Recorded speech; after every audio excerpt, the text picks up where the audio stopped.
Yemen, a land of jagged mountains and whispering deserts, has long been a crucible of empires, a place where ambition is tested, alliances are forged and broken, and foreign powers often leave in frustration, their dreams of dominance reduced to dust. From the incensed trade routes of antiquity to the drone warfare of the 21st century, Yemen's story is one of resistance and resilience.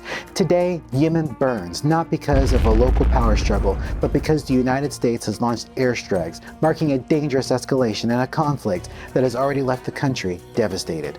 In what the Pentagon describes as an effort to deter Houthi attacks on red shipping lanes, U.S. and British forces struck dozens of targets across Yemen, killing at least 53 people and injuring nearly 100 more.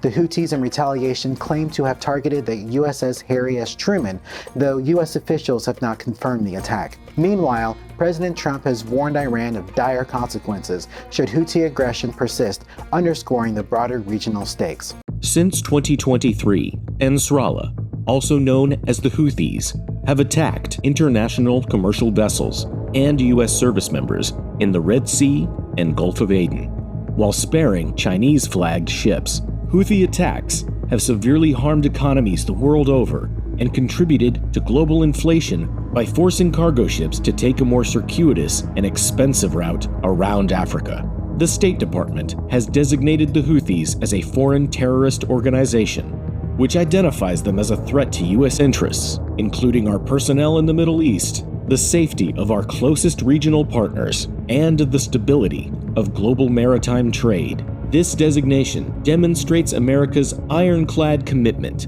to eliminate the Houthis' capabilities and operations and end their attacks in the Red Sea. Yet to understand why Yemen has once again become the battleground for great power competition, we must look beyond the headlines. The roots of this war stretch back over a millennium, woven into the country's geography, tribal traditions, and ambitions of foreign empires. The Zaydis, a sect of Shia Islam rooted in the teachings of Zaydi Ibn Ali, a grandson of the Prophet Muhammad, carved their legacy into Yemen's northern highlands.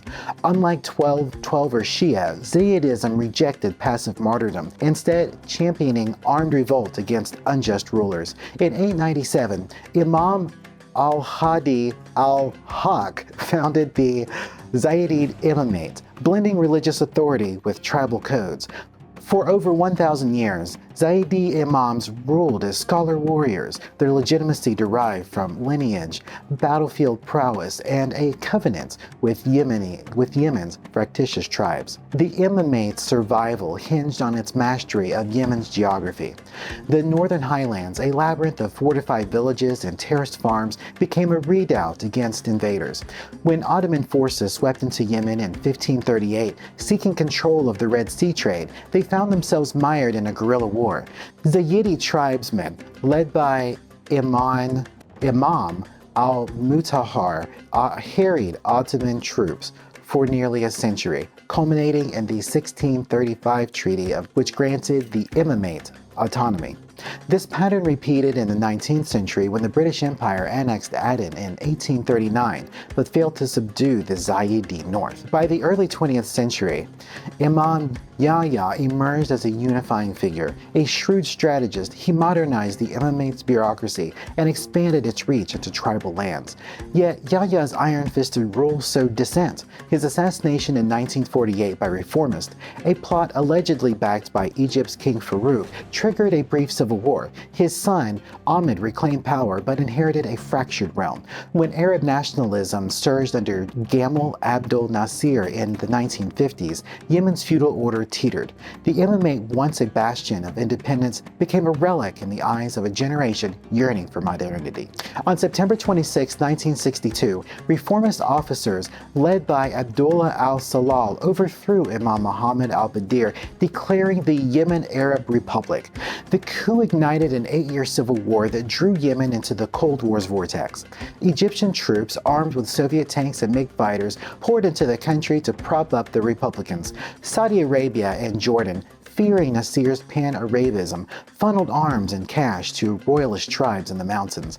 The United States, wary of Soviet influence, recognized the republic but secretly funded royalists through Saudi intermediaries. The war became a laboratory for asymmetric warfare. Egyptian forces trained in conventional combat floundered in Yemen's highlands. Royalist tribesmen, led by Imam al-Badir, ambushed convoys and mined roads, while Nasser's troops resorted to scorched earth tactics, razing villages and deploying chemical weapons. By 1967, Egypt's defeat in the Six-Day War forced Nasser to withdraw, leaving 26,000 soldiers dead and Yemeni in ruins. The conflict claimed 200,000 lives and displaced over 500,000 Yemenis. The 1970 compromise, brokered by Saudi Arabia, granted royalists token political roles but left the North-South divide raw. In the South, the Marxist National Liberation Front seized power in 1967, establishing the People's Democratic Republic of Yemen, a Soviet client state. Yemen became a microcosm of Cold War rivalry, a fractured nation straddling capitalist North and communist South, its people pawns in a global ideological chess game. Saudi Arabia's intervention in March 2015 under Operation Decisive Storm was meant to be swift, a show of force to restore Houthis' government and check Iranian influence. Instead, it became a quagmire. The Houthis proved remarkably resilient, using guerrilla tactics, smuggling Iranian weaponry, and adapting advanced drone warfare. Saudi airstrikes devastated Yemen's infrastructure, but rather than breaking the Houthis, they fueled anti-Saudi sentiment. The conflict soon spilled beyond Yemen's borders. Houthi missile attacks struck Riyadh airports and oil facilities. The UAE, initially a coalition partner, pivoted to backing southern separatists, fracturing the anti-Houthi front. Iran provided training and weapons to the Houthis, but, unlike its support for Hezbollah, avoided direct command and control. Meanwhile, Washington played an increasingly complex role, first as a silent supporter of Saudi airstrikes, later as a mediator, and now, in 2025, as a direct combatant. The United States has been entangled in Yemen for decades, from Cold War intrigue to counterterrorism operations against al-Qaeda in the Arabian Peninsula. But the recent escalation is different. It's no longer just drones and clandestine strikes, it's open warfare. On March 16th of this year, the U.S. launched air and naval strikes on Houthi positions across Yemen. Officials framed the attack as a response to Houthi aggression in the Red Sea, but the consequences of this decision are far-reaching. The Houthis, emboldened by their years of defiance, have vowed retaliation. If their claim of striking a U.S. aircraft carrier proves true, Washington may find itself in a direct military engagement with the rebels, something previous administrations sought to avoid. This escalation is not about Yemen, it's about global power dynamics. The Trump administration faces pressure from allies to secure shipping lanes, while Iran sees an opportunity to stretch American resources thin. Saudi Arabia, watching from the sidelines, may welcome the strike, but will remain wary of what an even more emboldened Houthi movement could mean for its long-term security. Yemen's history whispers a warning to foreign powers. This is the graveyard of empires. The Ottomans, the British, the Egyptians, and the Soviets all learned that Yemen's tribes, mountains, and ideological fervor defy domination. Today, Saudi Arabia, Iran, and the U.S. risk the same fate. For policymakers, the path forward demands humility. Can Washington stomach a prolonged military engagement in Yemen, or will it find itself drawn into another endless war? Now, Tehran has supported the Houthis as a thorn in Saudi and U.S. sides, but how far is it willing to escalate? As far as Saudi Arabia is concerned, can Riyadh accept a reality where the Houthis control northern Yemen, or will it double down on war? History suggests that Yemen belongs to Yemenis alone.